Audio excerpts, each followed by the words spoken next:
Welcome back, guys. Today we'd like to look at competitors. We have to understand competitors. So, as a marketer, you must understand your competitors, right? Either you're working as an employee, you must understand the competitors, right? For that same business you're doing, right? So, what is a competitor? A competitor is any business or person that offers the same or similar products or services as you. Let me repeat.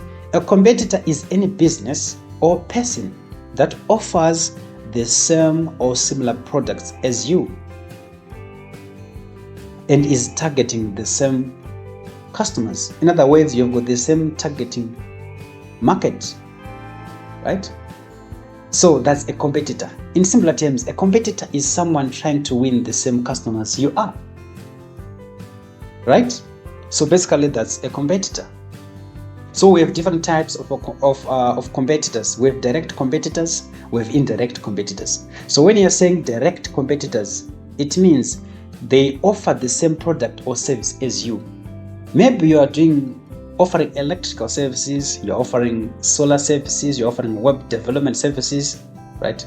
And you've got others as well in the country that are offering the same products you're offering, right? These are direct competitors. Then we have indirect competitors, right? So they offer different product but solve the same problem for the customer. They're offering a different product, right? But solve the same problem for the customer. Let me give you an example.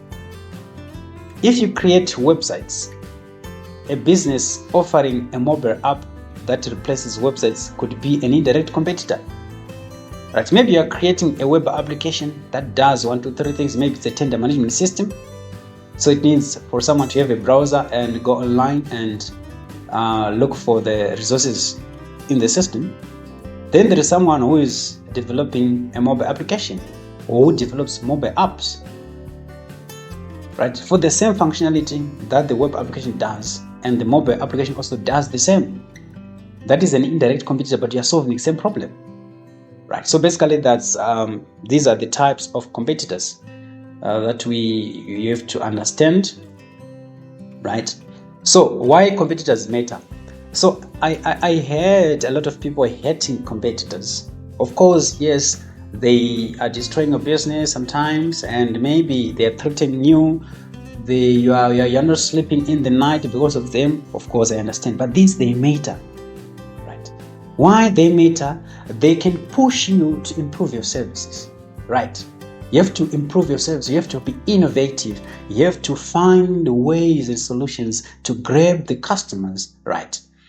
They influence pricing in the market as well. Look at web development in the country of Zimbabwe, right? In the countries like United States and in the United Kingdom, to create an informative website, it's very expensive, about $500 up to $1,000 USD. But when it comes to this country, we've got a lot of competitors as well. So we see the fluctuations. The prices have dropped down. Now we can get a website with $30, and it doesn't make sense. And it's degrading the market, the industry itself, which is a shame, right? So it's because of competitors, it's because of competition, right?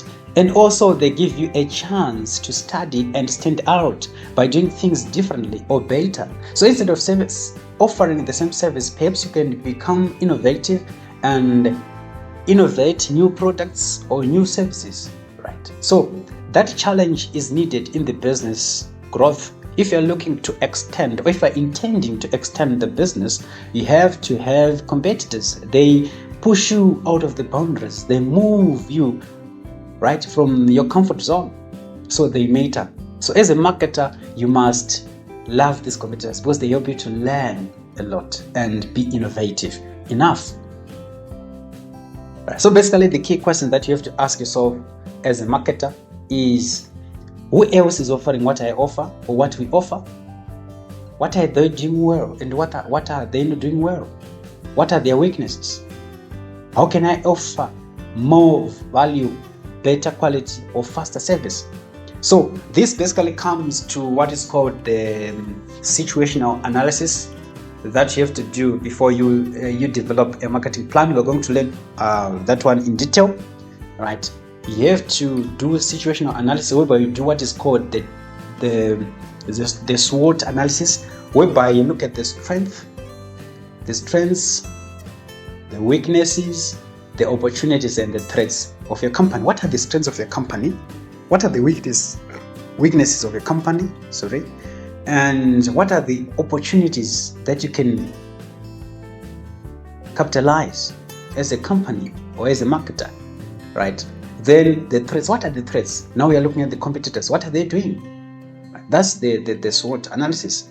But because of things that have been changing, we'll discuss more about what is called the reverse engineering of SWOT, which is TORS, right? Which is the opposite of SWOT. We're going to be discussing that, but basically that's the issue or the concept of competitors, right? So that's competitors for us. Thank you so much, guys. See you in the next video, where I'm going to be looking at other concepts that you must understand as a marketer.